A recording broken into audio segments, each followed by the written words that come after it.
How about Tommy in Newport News? Hey, Tommy, Matt. how you doing? I'm doing well. I'm just calling about the authorship of Matthew.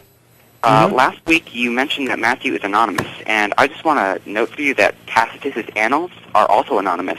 Yeah. And we get our first description to Tacitus from Tertullian 100 years after the fact. Yeah. But for Matthew, our first description is from Papias, only about 50 years after the fact. Mm-hmm. So I just want to know how that's not special pleading for you to deny the authorship of Matthew when we have actually better evidence for Matthew than we do for Tacitus. I'm not saying that the authorship is necessarily wrong. I'm saying that we have no idea who the author is, and if we find out secondhand, as we would find out from Tacitus, etc. Can I finish? You asked me a question. Sure. I mean, I've already seen your video where you agree with me while you're disagreeing with me. But no. Sorry? Go ahead. And then you adopt a particular tone at the end of your video that makes me sound like I don't sound. And so I like the fact that both of the videos are up there so people can go compare, because it was a bit silly. My point was, when you're judging the authorship of the book by the standards that we would normally use if we were judging any other work from history. Right. However, that has nothing to do with mythical claims. And you cannot say that we can go ahead and say this is Matthean authorship based on the same standards that we might use somewhere else, and then also say, therefore, the stuff is necessarily true. My only point was that we don't have an autograph.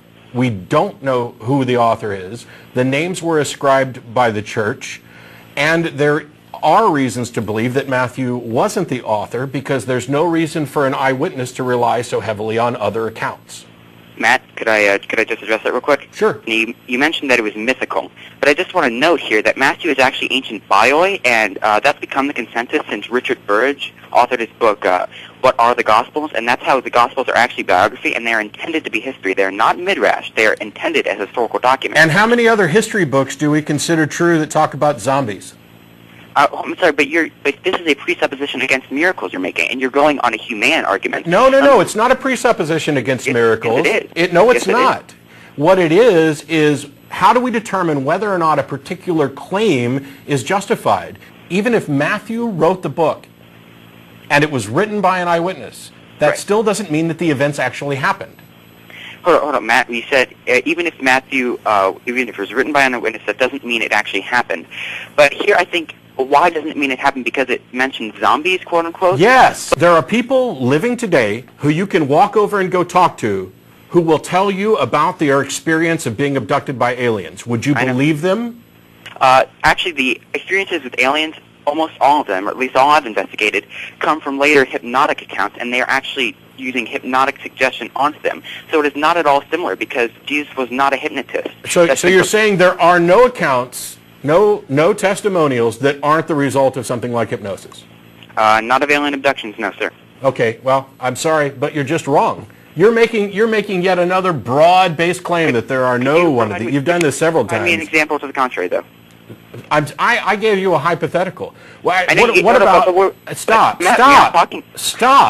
What about all of the other claims of other religions that claim miracles? Do you believe them as well?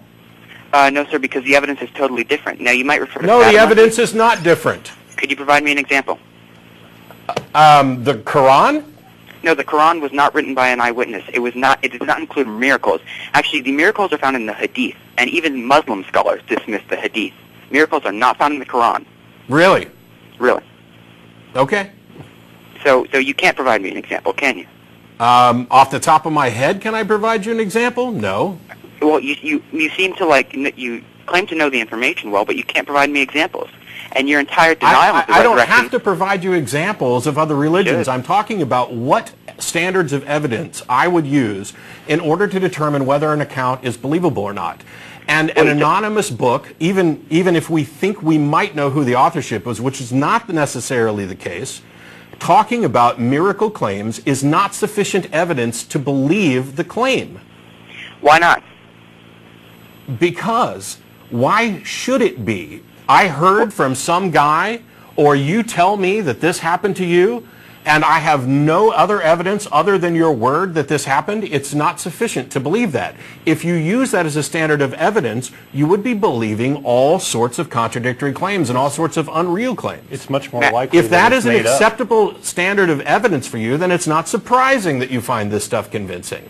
Matt, you said that I would be believing all sorts of contradictory stuff, but you couldn't actually provide me an example of something else. So I did. You said it's not there. I don't have an encyclopedia at my fingertips, so I cannot provide you the counter, and I'm trying to save time. I've looked into it. It's not there.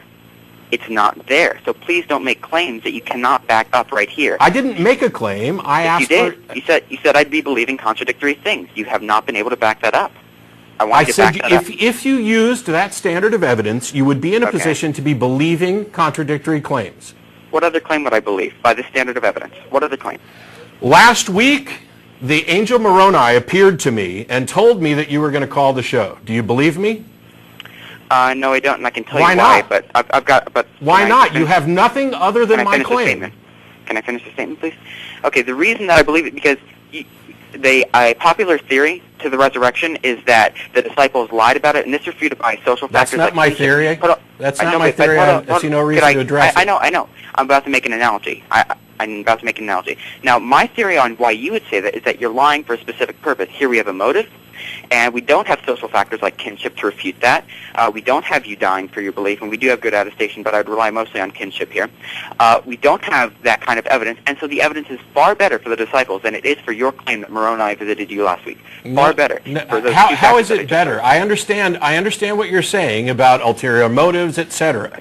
But you have a book that you don't have any originals of, that you aren't positive who the author is, with claims in it that aren't supported by evidence from elsewhere. And a long history of spin. And a long history of other people, of motivation for propagating these particular stories. Okay, Matt, you said, well, we don't have originals, and I just want to put out we don't have any originals from any manuscript of antiquity. That's special pleading there. You said we don't know who the author is. It's not special pleading because I'm not comparing it to other things in antiquity. I'm talking about standards of evidence. That's the entire point, though. You're applying a different standard of evidence to this document than you are for others. No, I'm not, because there aren't other documents that I would accept that make these claims. So then any document that makes miraculous claims is disavowed by you automatically. Yes. Right? Okay, yes.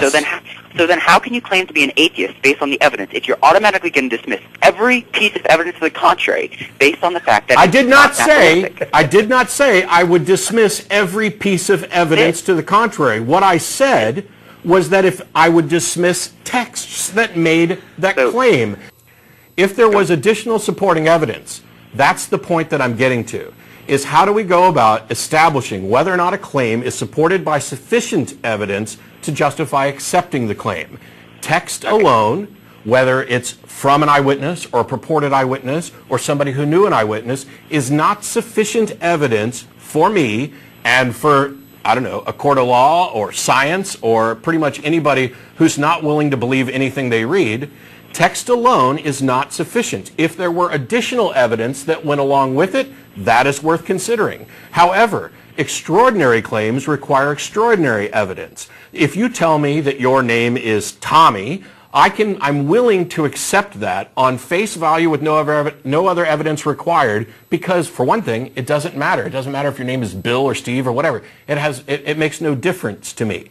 If you tell me that you have a pet dragon or a pet dinosaur, that is an extraordinary claim, and I'm going to require more than just your say-so. That's what I'm talking about as a standard of evidence. You put words into my mouth saying that I was willing to dismiss all evidence, and that's not the case. I dismissed a specific type of evidence as insufficient to supporting the claim on its own. You can't